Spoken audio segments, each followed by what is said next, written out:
The first thing Dante Vitale noticed was not an alarm or a warning light, but the way Cassandra Moreau's office glowed against the Chicago skyline at 6:45 in the evening. He had been watching her through the building's security feeds for 2 weeks, learning the rhythms of her days, and he knew she should have left an hour ago.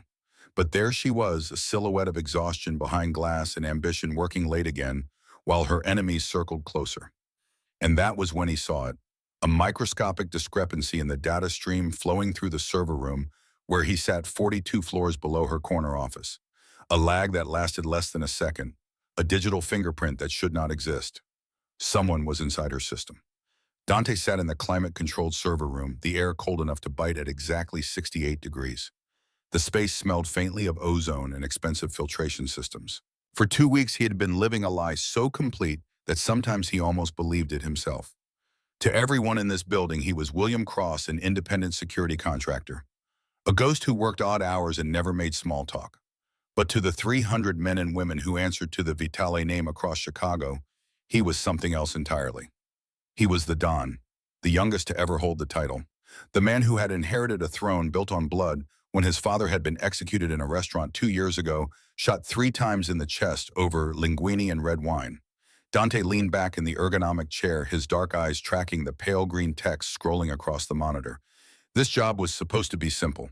Meridian Corporation was quietly laundering money for the Vitale family through a web of shell companies and offshore accounts. It had been set up years ago by a man named Gregory Thorne, who understood that the cleanest money looked exactly like legitimate profit. When Thorne died of a convenient heart attack, the pipeline became vulnerable. Dante had come to shore up the defenses to ensure federal auditors never asked the wrong questions. But this breach was not his operation. He pulled up the network traffic logs, tracing the intrusion path like a hunter following blood through snow. There, a proxy server was mirroring outbound traffic to an unauthorized external address. Someone was siphoning data from the executive drives. Not a bulk download that would trigger alarms, but a slow patient extraction. Professional work. Dante isolated the credentials. The access was registered to Lucian Ashford, the senior director of operations. A man whose ambition Dante had been watching carefully, whose smile never quite reached his eyes. But Lucian was not stealing general financial data. He was targeting something specific. Cassandra Moreau's personal directory. Something cold and sharp settled in Dante's chest. This was not Lorenzo's work. His underboss would not be this sloppy, which meant someone else was hunting in his territory. Dante checked his watch, 6:45. He had been sitting in this cold room for 2 weeks protecting a woman who did not know she needed protection from threats she did not know existed. And now someone had made their move. He stood up the motion, smooth and deliberate. The problem required physical intervention. The elevator ride to the top floor was a silent ascent. Dante watched his reflection in the polished doors. Faded gray t-shirt, dark jeans, heavy boots that made no sound. His face was angular, carved by genetics and a lifetime of calculated control. Dark hair that fell just slightly too long because William Cross, the contractor, was not the kind of man who cared about corporate grooming standards. But underneath the costume, Dante Vitale had ordered the death of 3 people in the last 2 years. Quick, clean executions. He did not enjoy violence. Never had. But his father had taught him that sentiment was a luxury that got you killed. The doors opened. He stepped into the executive suite where the lights were dimmed and the air smelled of leather and wood polish and expensive decisions. He walked past empty desks until he reached the corner office at the end of the hall. The door was open. Cassandra Moreau sat behind her massive oak desk, the city spreading behind her like a kingdom of light. She was leaning back in her chair, one knee crossed over the other, exhaustion written in the set of her shoulders despite the perfect posture. Crisp white blouse, sharp black skirt. A woman who had built her armor so well she sometimes forgot she was wearing it. Dante had been watching her for 2 weeks, not with clinical surveillance, but because he could not help it. Because every time she walked past his domain in the basement, something in him shifted. A recognition he could not name and refused to examine. She looked up from her laptop. When she saw him, something flickered behind her professional mask. Amusement, maybe. Or curiosity about the ghost from the basement finally appearing in her world. "William," she said, her voice low and melodic, "to what do I owe the pleasure of a visit from the basement ghost?" Dante stayed at the threshold. The data leak was active. Every second he stood here, more files were compiling in whatever shadow folder Lucian Ashford was using. But he could not simply tell her to step away. One wrong move and the malware might trigger a deletion protocol. "I need access to your terminal," he said, his voice flat and devoid of urgency. Right now. She arched an eyebrow, fingers tapping a silver pen against her desk. Right now, I'm finalizing the quarterly projections for tomorrow's board meeting. The one where Lucien is undoubtedly going to argue that my department is bleeding capital. Right now, Dante repeated, and you need to stop typing. She sighed a sound of supreme fatigue and set the pen down. She looked at him, really looked at him, her gaze tracing the plain cotton of his shirt, the relaxed set of his shoulders, the way he stood completely still, like a man with all the time in the world and none of it. Dante checked his watch. 6:50. He made a decision, a strategic test to read her character under pressure. I have a hard out at 7, he said deliberately. I have a date. It was not a date. It was a scheduled call with Lorenzo. But the word hung heavy in the air, and Dante watched Cassandra's reaction the way gamblers watch cards being dealt. She stopped leaning back.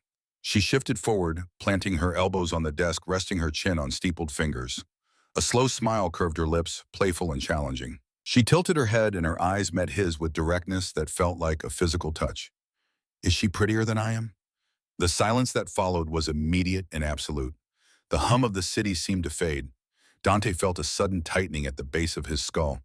Not simple attraction, recognition, the weight of an anchor dropping into deep water. He did not smile, did not deflect. He held her gaze while his mind cataloged everything. The way her knee bounced once under the desk before she stilled it. The click of her nails on the armrest keeping an uneven rhythm. The way her breathing shallowed when she mentioned Lucien's name. She was good at hiding pressure, but Dante had spent his life reading people the way others read maps. She doesn't exist, Dante said quietly. Then he stepped into the room. Step away from the desk, Cassandra. The use of her first name broke the spell. Her smile faltered, replaced by sharp clarity. She recognized authority when she heard it. She stood up, smoothing her skirt, and stepped aside. Dante moved to her chair. The leather still held her warmth.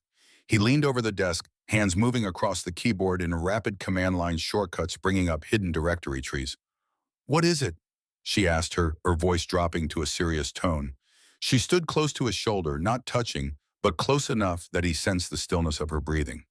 Someone is executing a packet capture on your machine, Dante explained, fingers moving in precise bursts. They're mirroring your personal directory to an external server. Zero-day exploit, piggybacking on the update service. My personal directory. Her voice tightened. William, my restructuring drafts are in there. My performance reviews of Lucien's team.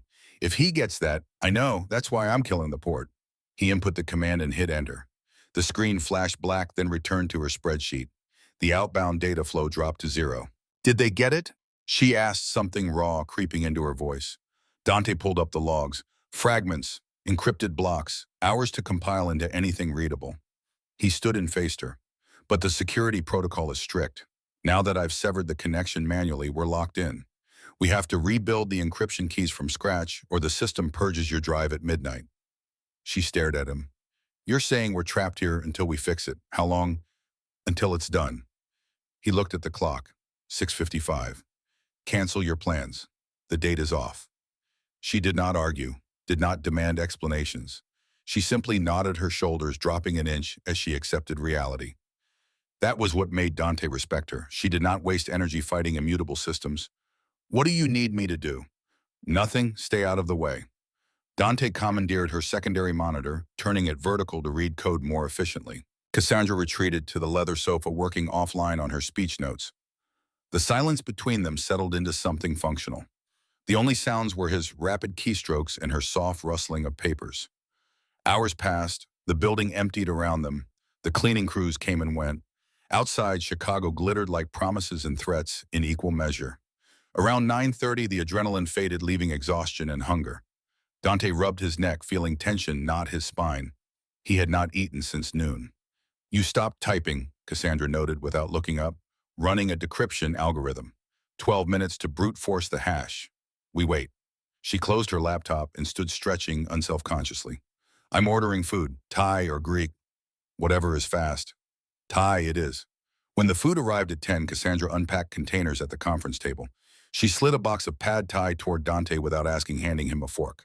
He paused, looking at her. She watched him with a knowing smile. You noticed, he said, 2 weeks ago, break room. You saw what I ordered. She took a bite, then set her fork down. Most people don't pay attention to things like that. I pay attention to everything, Dante said quietly, as much truth as he could afford. They ate in comfortable silence. Then Cassandra spoke again, her voice softer. If he decrypts those files before morning, my career here is over. Not just the restructuring. My personal notes are in there. Doubts about the CEO, my own anxieties. If Lucien leaks that, they won't just deny my promotion. They'll ask for my resignation. Dante stopped eating. He looked at her hands gripped together, saw the tremor in her fingers. He did not offer empty reassurances. He gave her concrete fact. He won't decrypt them, Dante stated with absolute calm. She looked up, eyes bright with stress. How can you be sure? Because I am better than whoever he hired to build his script. Not arrogance, objective measurement. His code is sloppy, relies on generic libraries. My encryption is bespoke, built specifically for this architecture. He would need a quantum processor and 10 years to break it. He has neither. She held his gaze. The panic hovering at her edges began to recede, replaced by profound stillness. The transfer of stability was palpable, as if he had physically steadied her. She picked up her fork. Okay, she breathed, one word carrying the weight of a surrendered burden. They finished eating. Cassandra cleared containers with practiced ease. Dante returned to the terminal, eyes burning as he rebuilt registry keys line by line. By midnight, fatigue pressed down like physical weight. Cassandra had curled on the sofa, suit jacket draped over her shoulders like a blanket, breathing evening into sleep's rhythm. Dante paused for exactly 5 seconds. In the monitor's dim light, she looked fragile yet resilient. Strong enough to survive a world designed to break her, vulnerable enough to fall asleep in front of a stranger because exhaustion gave no choice. He felt a sharp ache in his chest, gravity urging him to walk over and adjust her jacket, ensure she was warm and safe. Dante kept his hands on the keyboard. He forced focus back to the screen. Restraint was not punishment. It was discipline. The difference between wanting and taking, between feeling and acting. The things he wanted most were the things that could destroy him if he reached for them. The best way to protect her was not to hover while she slept. It was to ensure that when she woke, her enemies had no weapons left. At 2 in the morning, the progress bar hit 100%. The system locked the new encryption keys. The data leak was contained. The stolen packets on Lucien's server were rendered permanently inert, corrupted, useless. Dante ran a script to wipe Lucien's logs, leaving fragmented garbage. Then he planted a tracer that would alert him the moment Lucien accessed the files and realized he had been beaten. Before waking, Cassandra, Dante built the paper trail. Firewall logs copied offline, timestamped, encrypted with his signature. Each compromised file given a digital fingerprint proving exactly when and how the breach occurred. Everything documented with precision that would survive boardroom or courtroom scrutiny. He walked to the night security supervisor's desk. The man looked up, startled. I need you to witness a timestamp, Dante said, placing documents on the desk. The supervisor signed, added date, and time. Watched Dante seal everything into a manila envelope. Dante drafted a single-line email to the CEO's assistant, scheduled for 6 a.m. Security incident contained. Formal briefing at 8:30. Evidence on hand, no speeches, just facts. When Dante returned, Cassandra stirred. She sat up slowly, rubbing her face hair falling from its arrangement. Is it done? She asked, voice rough with sleep. It's done. Your drive is secure. Lockdown lifts at 6. She looked at the clock, then him. You stayed awake the entire time. That was the job. No, she said, voice gaining strength, authority returning, but tempered with something softer. The job was to log it and report to IT. You bypassed protocol to fix it yourself. You stayed. Dante had no defense. It was true. He could have documented and walked away clean. But he had not. He gathered his jacket. Get some sleep, Cassandra. You have a board meeting in 6 hours. She stood, smoothing her skirt, trying to reassemble her professional self. But her eyes lingered on him with an unasked question. William, she started, then stopped. Dante waited, hand on the doorframe, giving her space to decide. Thank you, she finally said. Not perfunctory corporate thanks. Something real that cost her to say. Dante nodded once. Then he walked out, down silent corridors, into the elevator, carrying him back to the basement where he belonged. As the elevator descended, he pulled out his phone. 2 messages. First from Lorenzo, sent at midnight. Status update. Dante typed, handled. The second arrived as he pocketed the phone. Encrypted notification only a handful could send. Short, direct, turning everything more complicated. Lorenzo Konstantin Volkov's man inside is Lucien Ashford. He's hunting proof of our pipeline. If he gets it, war begins. Dante stared at the message. His pulse stayed steady, breathing controlled, but cold clarity settled over him. The feeling before violence, before calculated decisions that could not be unmade. Lucien was not just corporate sabotage. He was working for Konstantin Volkov. The hack was reconnaissance. Konstantin testing boundaries, searching for proof to bring the Vitali family to its knees. And Cassandra Moreau stood directly in the crossfire of a war she did not know was being fought. Dante stepped into the server room. Cold air hit like baptism. He sat at his terminal and began searching files he had not intended to access. If Lucien worked for Constantine, Dante needed to know everything. Not just tonight's theft, but what Lucien had been hunting. What he already knew. What he suspected. The search took 30 minutes. When results compiled, Dante felt cold inevitability settle like a shroud. Lucien had been systematically accessing archived financial records dating back 7 years. Old ledgers, transaction histories, shell companies, everything Gregory Thorne had built, everything tying Meridian to the Vitali family's laundering operation. Buried in those files, encrypted but not invisible, was evidence that would bring down not just Dante, but every captain, every soldier, every legitimate business the family had built over decades. One leak, one tip to federal authorities, and it would all burn. Dante closed the window and leaned back. Outside, dawn's first light bled across the skyline. In 6 hours, Cassandra would walk into that board meeting confident the crisis was over. But Dante knew better. The crisis had only been postponed, and the choice haunting him since his father died was sharper than ever. He could complete the mission, secure the pipeline, eliminate the threat, walk away with territory intact and reputation unquestioned, or he could protect the woman upstairs. The woman who had asked if his date was Prettier, who had trusted him enough to sleep in his presence, who represented everything he had never allowed himself to want because wanting meant vulnerability, and vulnerability meant death. He could not have both. His phone buzzed. Lorenzo board meeting at 8:30. Be ready, this is not over. Dante typed back, I know. Then he turned off the phone completely. Not just the screen, but the power, the connection, the invisible tether to every obligation and order that came with being Dante Vitali. For the next few hours, he was no one. Just a man in a cold room, watching the sun rise over a city that had never cared about his name or title. Just a man who had made a choice without fully understanding what it would cost. And as light grew stronger, Dante allowed himself one moment of weakness, one concession to the human part he had spent years burying. He thought about the way Cassandra smiled when she asked if his date was Prettier, the way she fell asleep trusting him, the way she said thank you like it meant something. And for the first time in 2 years, Dante Vitali wondered if there was a version of his life where he could walk away from the throne and still be alive at the end of it. The boardroom on the 44th floor was designed to intimidate. Mahogany paneling climbing to 14-foot ceilings. A table so long and polished, it reflected the faces of 20 board members whose combined wealth could buy small nations. Windows framing Chicago like a painting of empire. Dante sat in the back row, deliberately invisible. Same gray shirt and jeans from the night before. A stark contrast to the bespoke suits filling the room. He was here as William Cross security contractor required to give a quarterly network report. 3 minutes of jargon no one would hear. His real purpose was watching Lucien Ashford's plan collapse. Cassandra stood at the table's head. She looked flawless. Exhaustion erased, replaced by radiant competence. Hair pulled into a sleek twist. Charcoal suit sharp enough to cut. She had rebuilt her armor overnight and it fit perfectly. Dante watched her outline projections with surgical precision, felt something tighten in his chest. This was the version the world saw. Confident. Untouchable. A woman who had clawed to the executive suite and would defend it with everything.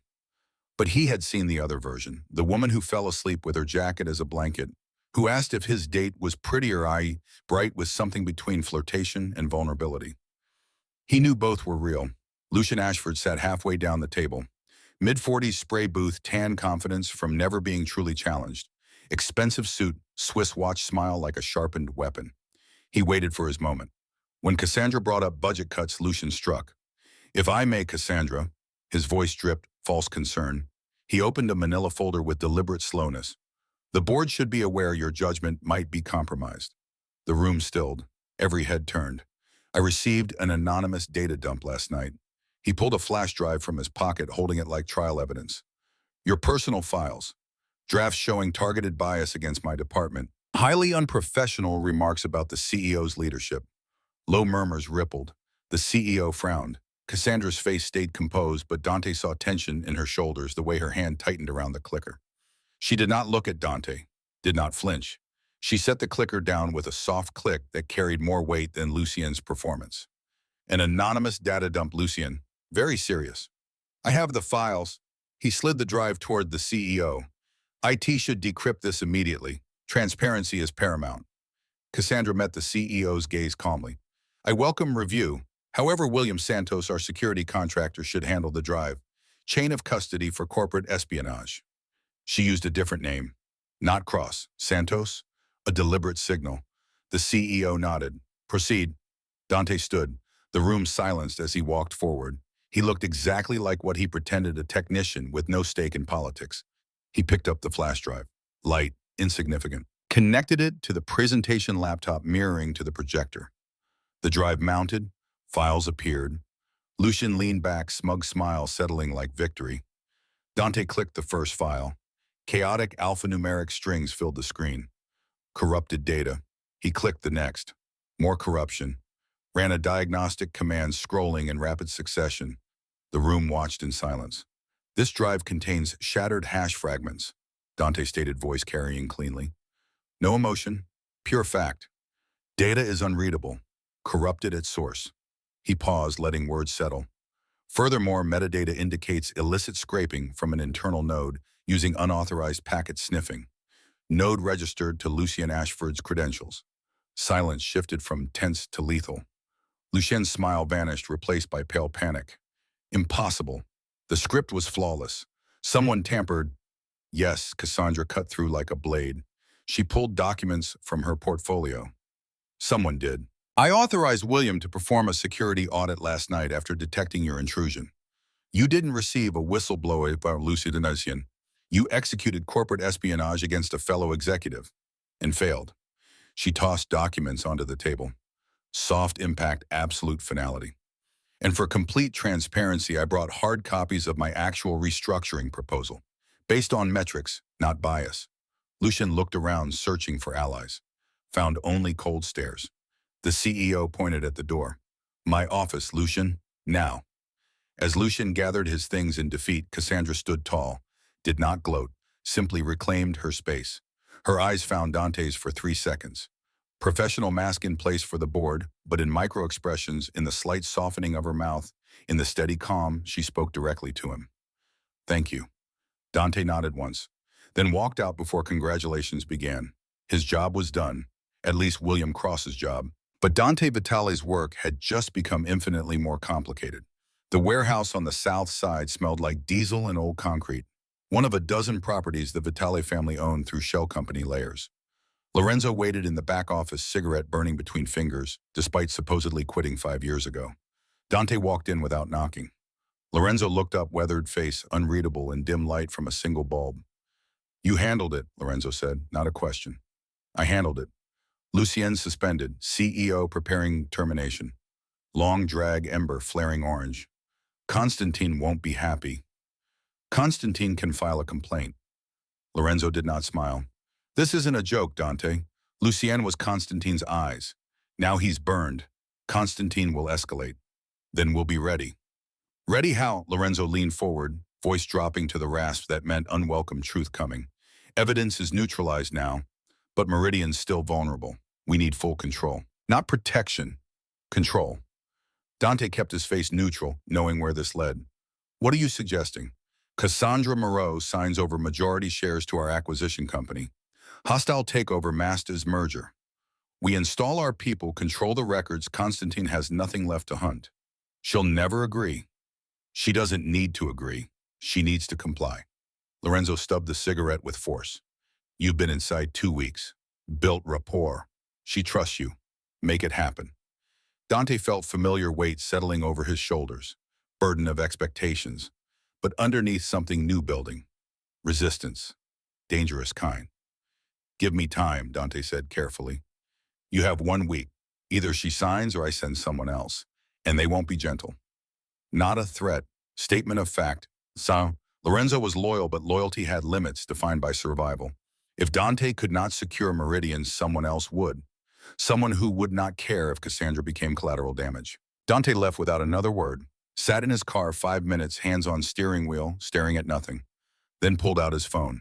Text to Matteo, I need to talk. Response, 30 seconds later. Usual place, 20 minutes. The diner existed in every city.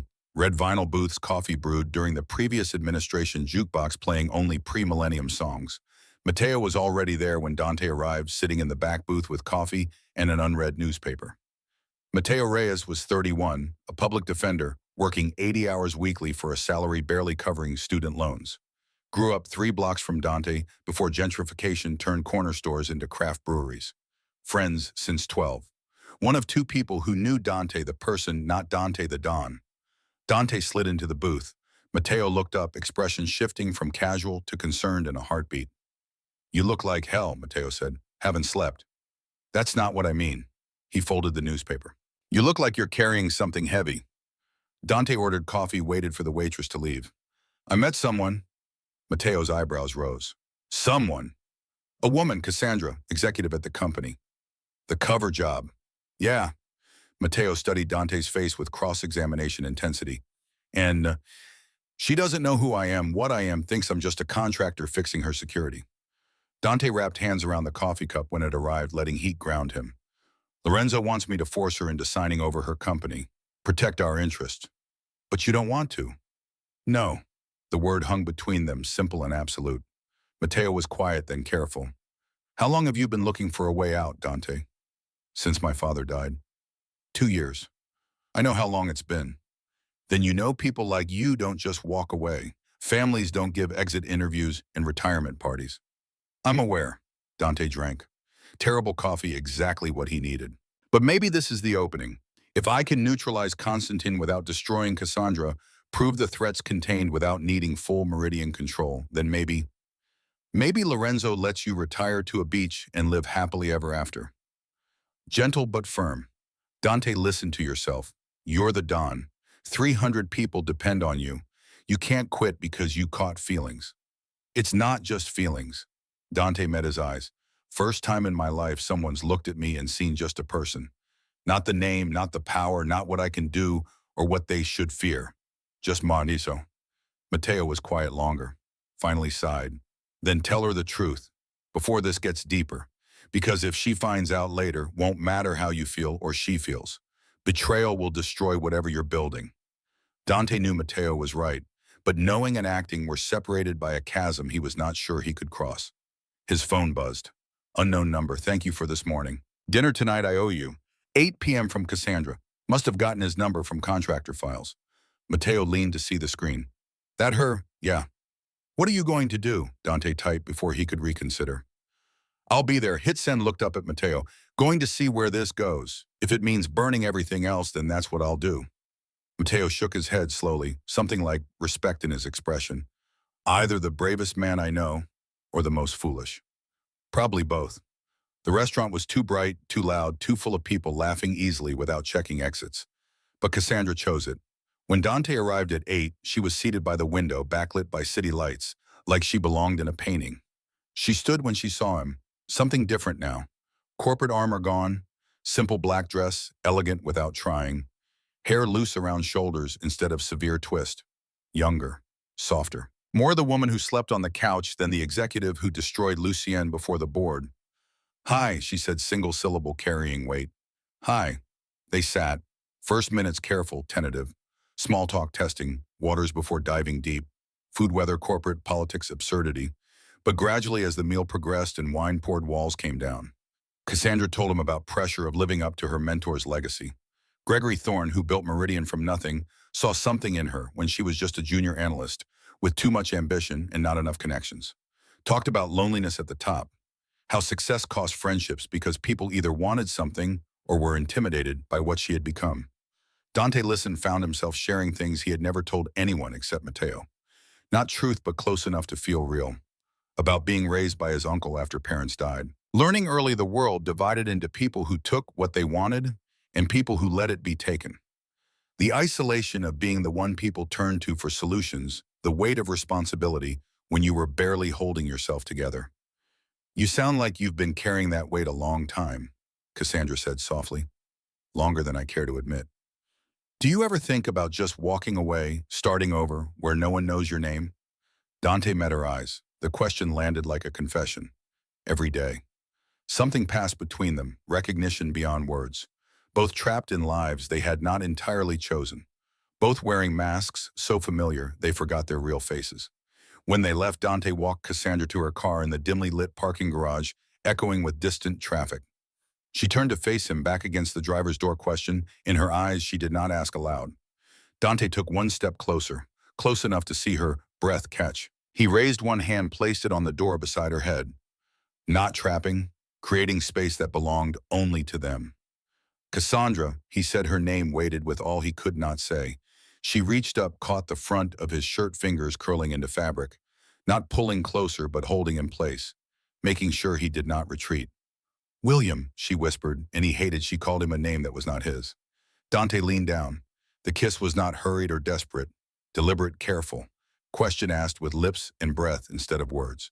When Cassandra answered, rising on her toes to meet him halfway, it felt like the most honest thing Dante had done in years. No urgency, no frantic consumption. A promise made without ink. Mutual acknowledgement that something had shifted, something that could not be taken back. Dante felt tension bleed from her shoulders, felt her exhale steadying as they parted. She looked up, eyes bright and clear. I don't usually do this.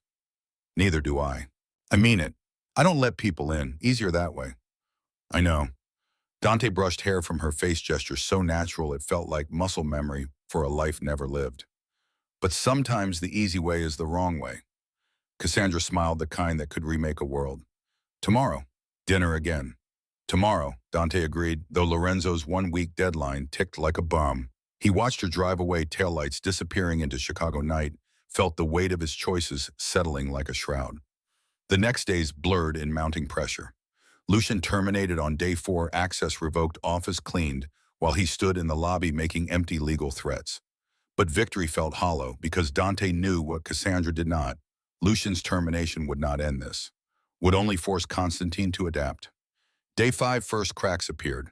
Financial reporters asking questions about Meridian's historical accounting. Small articles buried in business sections easily dismissed as routine diligence. But Dante recognized the pattern. Someone laying groundwork, planting doubt seeds that could cultivate into full investigation if given time and pressure. That evening, Dante broke into Meridian's archive server room. Not difficult. He had built enough backdoors during legitimate access that getting in unseen was routine. 4 hours combing old records, transaction logs, shell registries, everything Gregory Thorne built before his convenient heart attack. He copied files to an encrypted drive, wiped every trace of his presence. When he left Meridian that night, he carried proof that could save Cassandra or destroy her, depending on who saw it first. Day 6, Matteo called at noon. You need to hear something. Friend in FBI's Organized Crime Division. They're building a case on Konstantin Volkov, 18 months. And your name came up, not as target, but person of interest. They know you're Don of the Vitale family, Dante. They're watching. Should have triggered panic. Instead, strange, distant calm. Let them watch, Dante said. Are you insane if they connect you to Meridian? They won't. I'm careful. Careful doesn't matter if Constantine burns you out of spite. He knows you're protecting something at Meridian. He'll figure it's not just business. Matteo was right. The clock was not just ticking on Lorenzo's deadline. It was ticking on everything. That night, Dante's phone rang at 11. Lorenzo's name. We need to talk. In person. Now. Dante met him at the warehouse. Lorenzo was not alone. 2 soldiers stood in shadows. Insurance, reminder that Lorenzo's patience had limits. 1 week is up, Lorenzo said. Where are we with Cassandra Moreau? I'm working on it. That's not an answer. Only answer I have right now. Lorenzo lit a cigarette flame, casting harsh shadows. I had her investigated, Dante. Deep background. Know what I found? Dante said nothing. Her father was Michael Hartman, federal prosecutor in the 90s. He put away 3 Dons before retiring. Gallo, Benedetti, Russo. Remember what happened? They died in prison. That's right. And if Cassandra learns what you really are, if she finds out you're Dante Vitale, and you've been lying 3 weeks, what you think she'll do? Think she'll protect you, she'll destroy you. Just like her father destroyed everyone who trusted him. Words meant to wound. They found their mark. Something cold and heavy settled in Dante's stomach. She's not her father. No worse. True believer. actually thinks the world divides into good and bad people knows which side she's on. Lorenzo stepped closer. You're falling for her. I can see it. And it's going to get you killed. I can handle this. Can you? From where I'm standing, looks like you're throwing away everything your father built for a woman who'd turn you in the second she knew truth. My father built a prison, Dante said, voice colder than intended. Life where every decision is fear and every relationship is transactional. Maybe I don't want that anymore. Lorenzo stared, something like sadness crossing his face. Finish this. Get Cassandra to sign Secure Meridian Survive. Then maybe in a few years, when things are stable, you can think about retirement. But not now, not like this. Lorenzo left.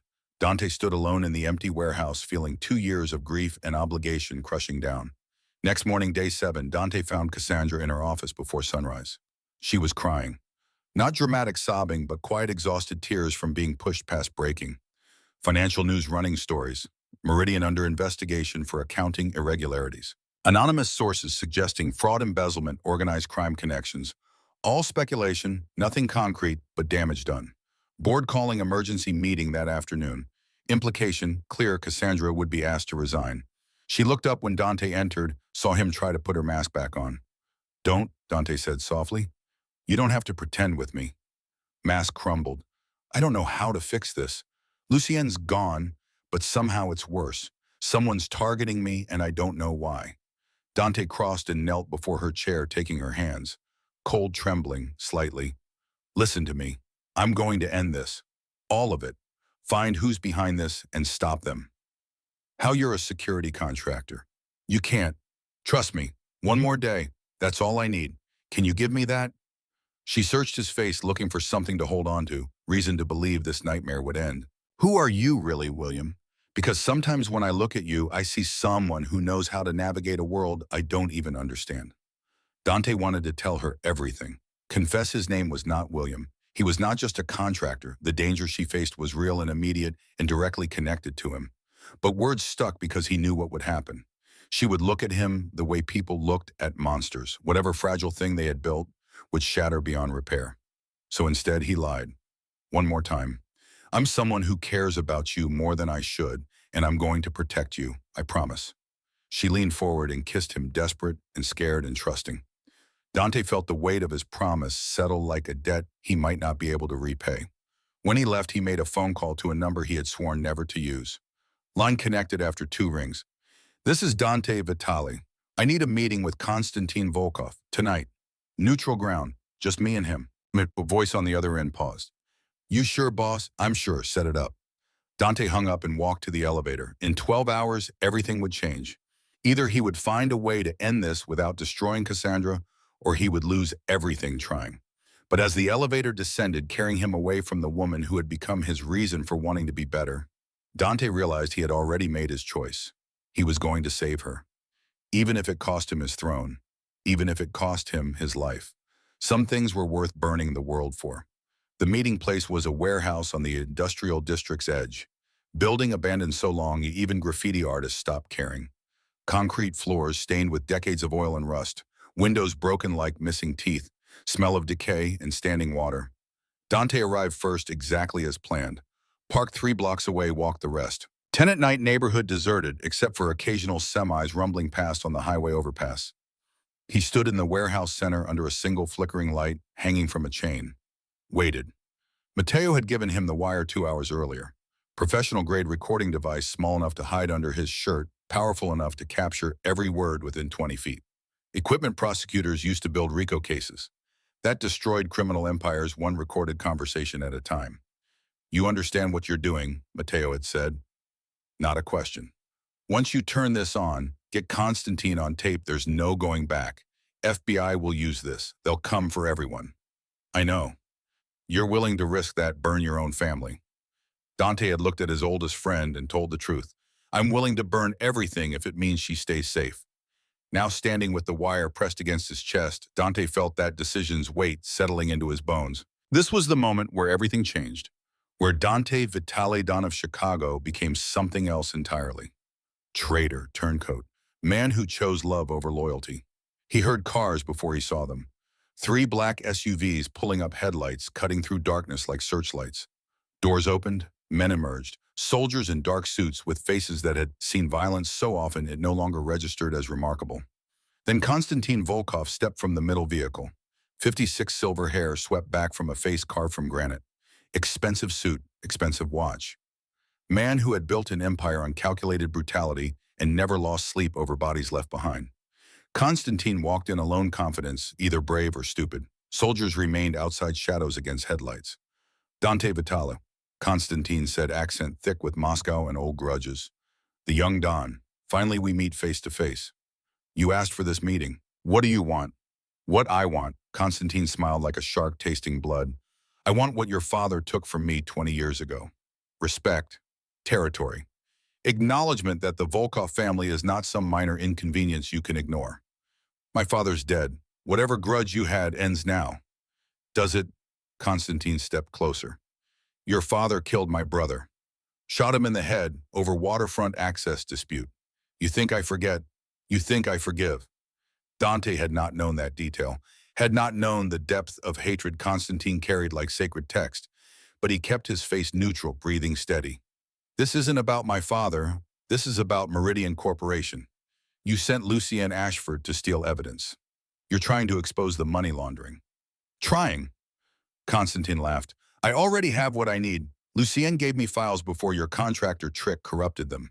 Copies, backups, evidence tying your family to 7 years of financial crimes. The wire was recording. Every word. Then why are we talking? If you have evidence, why not just send it to the FBI? Because evidence is only valuable if you know how to use it. I don't want you in prison, Dante. I want you under my control. Konstantin pulled a folded document from his jacket. Sign over Meridian Corporation to my shell company. Give me full access to your laundering pipeline. I'll keep evidence locked away. You stay free, family stays operational. We become partners. And if I refuse, then I send everything to federal authorities. You, Lorenzo, every captain and soldier. You'll all die in prison just like Gallo Benedetti Russo, just like the men Cassandra Moreau's father put away. There it was, threat wrapped in silk. Offer that was really an ultimatum. Dante looked at the document, looked at the man who had killed his father now trying to steal everything his family built. Felt something cold and final settle. You know what the problem is with men like you, Konstantin? You think everyone is for sale. You think loyalty and honor are just words people use when they haven't been offered enough money. And you're different. No, I'm exactly the same. That's why I know you're lying. Konstantin's smile faded. Careful, boy. You don't have copies. Lucien was sloppy. Got fragments, corrupted data, nothing holding up in court. You're bluffing, hoping I'll panic and sign without asking questions. You're wrong. Am I? Then prove it. Show me the evidence. Konstantin's hand moved toward his jacket. For a moment, Dante thought he had miscalculated, thought the man was reaching for a gun. But instead, Konstantin pulled out his phone, scrolled, held up the screen. Financial documents, transaction logs, shell company registries, everything proving the Vitale family's involvement in Meridian. The wire was still recording. You see, I have everything. Every transaction, every payment, every dirty dollar that passed through that company. Unless you sign right now, FBI gets it all by morning. Dante looked at the phone, looked at evidence that could destroy him, then did something Konstantin would never expect. He smiled. You're right. You have everything you need to bury me. But here's what you don't have. You don't have leverage over Cassandra Moreau. The woman is irrelevant. Is she?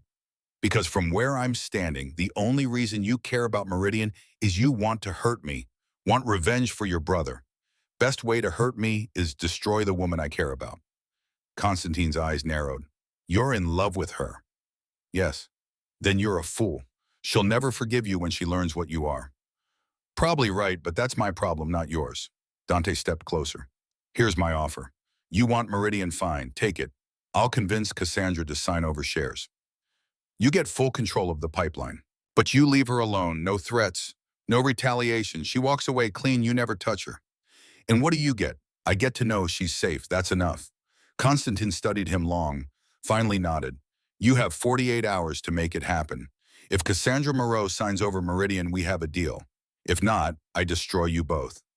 Understood. Konstantin turned to leave, paused at the doorway. Your father died because he got soft, because he thought about retiring instead of fighting. Don't make the same mistake, Dante. Men like us don't get Happy endings. Maybe not, but at least I'll die trying. Constantine left. SUVs pulled away, taillights disappearing.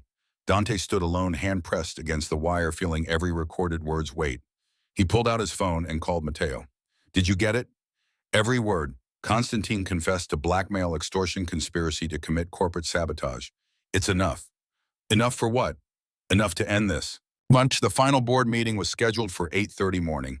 Dante arrived at 7 buildings, still quiet, executive floors empty except for early risers and people who never learned how to sleep.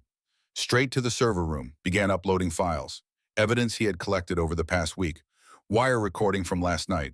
Proof that Lucien Ashford had been working for Konstantin Volkov, that the entire attack on Cassandra was orchestrated by a man who wanted revenge against the Vitali family. 90 minutes to compile everything into a presentation, making sense to people who did not speak code and conspiracy. 90 minutes cross-referencing, timestamps, encrypting files, building an airtight case. When done, Dante sat back and looked at what he had created. Truth laid out in clean lines and irrefutable data. Kind of truth that would destroy Konstantin Volkov and save Cassandra Moreau. But it would also expose Dante. Because buried in those files, hidden in shell transactions and offshore accounts, was evidence of the Vitali family's money laundering. Once the board saw it, understood the full scope of what Meridian had been used for, they would have no choice but to turn it over to federal authorities. Dante would lose everything. Position, family, freedom. But Cassandra would be safe. And in the end, that was all that mattered. He heard footsteps. Cassandra appeared in the doorway looking like she had not slept. Eyes red-rimmed, makeup, minimal suit perfectly pressed, but still conveying exhaustion.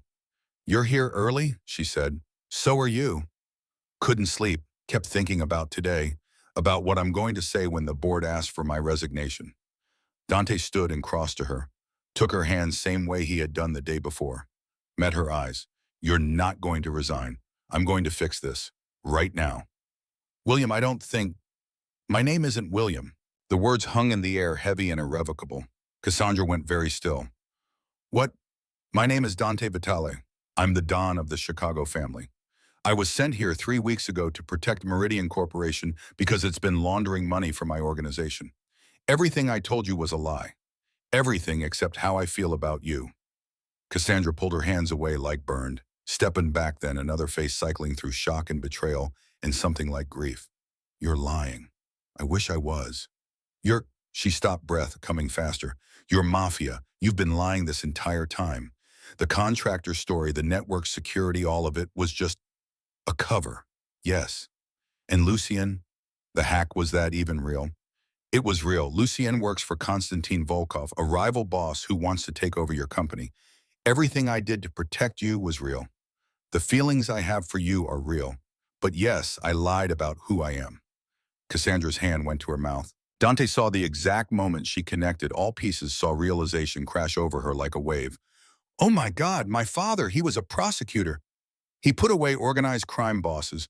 That's why you—" "No, I didn't know about your father until days ago. I came here for the company, not for you. But then I met you and everything changed." "Get out. Cassandra, get out of my building, now, before I call security."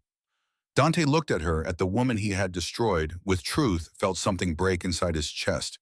But he had known this would happen. Known that honesty would cost him everything.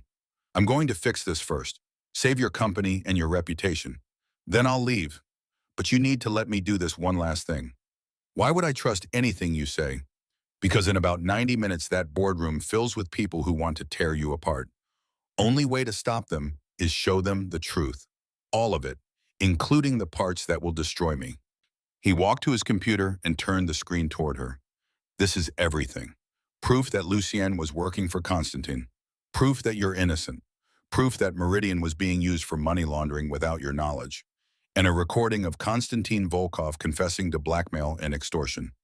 Cassandra stared at the screen, eyes moving over data processing. "This evidence, it will save the company." "Yes, but it will expose you." "Yes, you'll go to prison." "Probably." She looked up, tears in her eyes now, but voice steady. "Why would you do this?" "Because you deserve better than being used as a pawn in someone else's war. Because your father's sins aren't yours to pay for. Because when I look at you, I see the kind of person I wish I had been brave enough to become." Dante's voice dropped to almost a whisper. And because I love you. That's real. That's the one true thing in all of this. Cassandra closed her eyes, single tear tracking down her cheek. When she opened them, her gaze was clear. Show me how to present this to the board. The boardroom filled exactly on schedule. 20-member CEO at the head, faces ranging from concerned to hostile. Emergency meeting called to discuss leadership stability and fiduciary responsibility. Corporate speak for preparing to fire Cassandra Moreau. But when Cassandra walked in, she was not alone. Dante followed 2 steps behind, carrying laptop and printed documents. Board members looked at him with confusion. William Cross was not supposed to be at executive meetings. Before we begin, Cassandra said, voice carrying full authority, wait, I need everyone to see something. William, please. Dante connected the laptop to the projector, screen filled with data, financial transactions, email logs, wire recordings, entire conspiracy laid out chronologically. 3 weeks ago, Cassandra began, Lucian Ashford initiated an illegal hack of my personal systems. What you're seeing is evidence that he was not acting alone. He was working on behalf of Konstantin Volkov, a known organized crime figure, to steal proprietary company information and to gather evidence of historical financial irregularities. Murmurs around the table. CEO leaned forward, frowning. Dante stepped forward. My name is not William Cross, it's Dante Vitale. I'm the head of the Vitale crime family, and I was sent here to protect this company's interests because Meridian Corporation has been unknowingly laundering money through shell companies established by your former CEO, Gregory Thorne, before his death. The room erupted, shouting accusations, someone reaching for a phone to call security. But Cassandra held up her hand, and somehow her presence commanded silence. Let him finish, she said. Dante played the wire recording. Constantine's voice filled the boardroom, calm and menacing, confessing to blackmail, extortion, conspiracy. Board members listened in stunned silence as the full threat scope became clear. When the recording ended, Dante spoke again. Ms. Moreau had no knowledge of the money laundering operation. She inherited a company that was already compromised, and she's been targeted because Konstantin Volkov wants to use Meridian as a weapon against my family. I have assembled all evidence and will be turning it over to federal authorities within the hour. Meridian will be investigated, but Ms. Moreau will be cleared of any wrongdoing. And you, the CEO asked, what happens to you? I'll be arrested, probably convicted, but that's not your concern. Your concern is that this company survives with its reputation intact. And the only way that happens is if you support Cassandra Moreau, who is the only person in this room who has done nothing wrong. Silence was absolute. Then one of the board members, an older woman who had been with Meridian since its founding, spoke up. I move that we give Ms. Moreau full authority to cooperate with federal investigators and to restructure the company as she sees fit. All in favor. One by one, hands rose. Not all, but enough. A majority. Cassandra's eyes met Dante's across the table, and in that look was everything they could not say aloud. Gratitude. Grief. Love that had arrived too late and burned too bright to survive. The meeting adjourned. Dante walked out of the boardroom for the last time, and he did not look back. Lorenzo was waiting in the parking garage. He stood beside Dante's car, smoking a cigarette, face carved from stone. You wearing a wire right now too? Lorenzo asked. No. Smart, because what I'm about to tell you, I'll deny it if it ever leaves this garage. Lorenzo took a long drag, then dropped the cigarette and crushed it. Your father didn't want you to be Don. Did you know that? You said he wanted to retire. He wanted more than that. He wanted to dismantle the family, transition everything to legitimate business. He had a plan. It would have taken 10 years, but he was willing to do it. For you. Because Konstantin Volkov found out. That's why he had your father killed. Not over territory, not over old grudges, because your father represented the one thing Konstantin could never accept, the idea that someone could walk away from this life and survive. So he made sure your father didn't survive. And then you became Don. And I had to watch you carry a burden your father died trying to spare you from. I told myself I was protecting you by keeping you in the family. But really I was just scared. Scared of being alone. Scared of losing the last piece of your father I had left. Lorenzo. You did the right thing, Dante. Turning over that evidence. Protecting that woman. Your father would have been proud. Lorenzo pulled an envelope from his jacket. New identity, passport, social security number, bank accounts. Everything you need to disappear. I've been preparing it for 2 years just in case. Dante stared at the envelope. You're letting me go. I'm setting you free. The family will announce that you died in the federal raid about to happen. Constantine will believe it. Everyone will believe it. You get to start over, somewhere far from Chicago, somewhere you can be just a man, not a don. What about you? I'll hold things together until dust settles, then retire for real this time. Maybe buy a boat, go fishing, die of old age instead of violence. Lorenzo's smile was sad and genuine. Go Dante, before I change my mind. They stood in silence, two men who had survived in a world designed to destroy them, saying goodbye without words. Then Dante got in his car and drove away. In the rearview mirror, he watched Lorenzo disappear into shadow, felt like he was watching his entire past recede into memory. Dante spent the next 6 months becoming someone else. The federal investigation into Meridian Corporation made national news. Konstantin Volkov arrested on multiple charges. Lucien Ashford turned state's witness. The Vitali family's money laundering exposed several low-level operators convicted. But Dante Vitali was reported dead, killed in a shootout during the initial raid. Closed casket funeral held. Newspaper obituaries published. Slowly, the world forgot he had ever existed. The man who had been Dante moved to Seattle and took the name Marcus Reed. Started a legitimate security consulting firm, helping small businesses protect their digital infrastructure. Work was honest, pay was modest, life was quiet.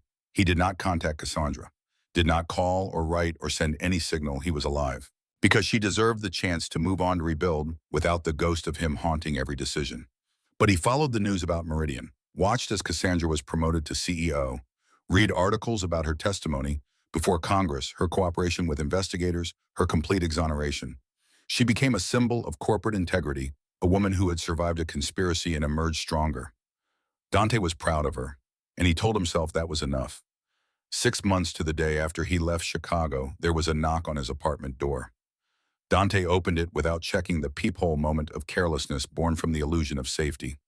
Cassandra Moreau stood in the hallway. She looked different. Hair shorter, clothes more casual. Jeans and simple blouse instead of executive armor. But her eyes were the same, sharp and searching and devastating. "Hi," she said. Dante could not speak, could not move, could not do anything except stare at her like she was a ghost made flesh. "Can I come in?" He stepped aside. She walked into his small apartment, looking around at sparse furniture, the minimalist lifestyle of a man still learning how to exist without constantly looking over his shoulder. "How did you find me?" Dante finally managed. "I'm very good at research, and I had help from a public defender named Mateo Reyes. He said you'd want to know I was looking." Mateo. Dante would have to thank his friend for the betrayal. Cassandra turned to face him. "I spent 6 months being angry at you, 6 months processing the fact that you lied about everything, 6 months in therapy trying to understand why I couldn't just hate you and move on. And, and I realized something. You gave up everything for me. Your name, your position, your entire life. You walked into that boardroom knowing you would lose it all, and you did it anyway. That's not something a liar does. That's something a man in love does. I am in love with you. I never lied about that." "I know." Cassandra stepped closer. "I also know that you've been alone for 6 months, that you've been living under a false name in a city where you don't know anyone, that you check the Meridian stock price every morning even though you have no stake in it anymore. I wanted to make sure you were okay." "I'm more than okay, Dante. I'm thriving. The company is clean. The board trusts me. I built something real from the ashes of what Gregory Thorne left behind." She paused. "But I'm not complete, because the man I fell in love with is living in Seattle under a fake name, and I can't stop thinking about him." Dante felt something unfold in his chest, something clenched tight for half a year. "Cassandra, I don't have anything to offer you. No power, no money, just a quiet life and a past I can never fully escape." "Good, because I don't want the Don of Chicago. I want Marcus Reed, security consultant. I want the man who stayed up all night fixing my computer. The man who remembered I like pad thai. The man who chose me over everything else." She pulled something from her pocket. A simple silver guest badge, the kind visitors received at corporate buildings. But this one had been modified, engraved with words along the bottom. "My calendar is still disorganized." Dante took the badge, fingers brushing hers, felt 6 months of loneliness lift. "I don't deserve you," he said. "Probably not, but I don't care." Cassandra stepped close enough that he could smell her perfume and see gold flecks in her eyes. "I spent my whole life doing the right thing, following the rules, being the person everyone expected me to be. And it got me nothing but loneliness and betrayal. You're the first person who ever made me feel like I could be something more than my job title. Like I could be loved for who I am, not what I represent. You are loved for exactly who you are. Then prove it. Kiss me and mean it. No lies this time, no secrets. Just you and me. Dante reached up and cupped her face in his hands. He leaned down slowly, giving her time to change her mind, to pull away, to remember all the reasons this was a terrible idea. But she did not pull away. She rose up to meet him, and when their lips touched, it had felt like coming home after a long exile. The kiss was different this time. Not tentative or careful. It was certain. It was a promise kept. It was the beginning of something neither of them had ever thought they would be allowed to have. When they finally parted, Cassandra smiled, the kind that could remake a world. I have a question, she said. What? She pulled out her phone and showed him the screen. A photo of a woman, professional, headshot, corporate background. Someone Dante did not recognize. Is she prettier than I am? Dante looked at the photo, then at Cassandra, and laughed. First genuine laugh he had allowed himself in months. Who is that? New VP of Operations. Started last month. Very accomplished. Very professional. Cassandra's eyes sparkled with mischief. I thought you should know you have competition. Dante took the phone from her hand and set it on the counter.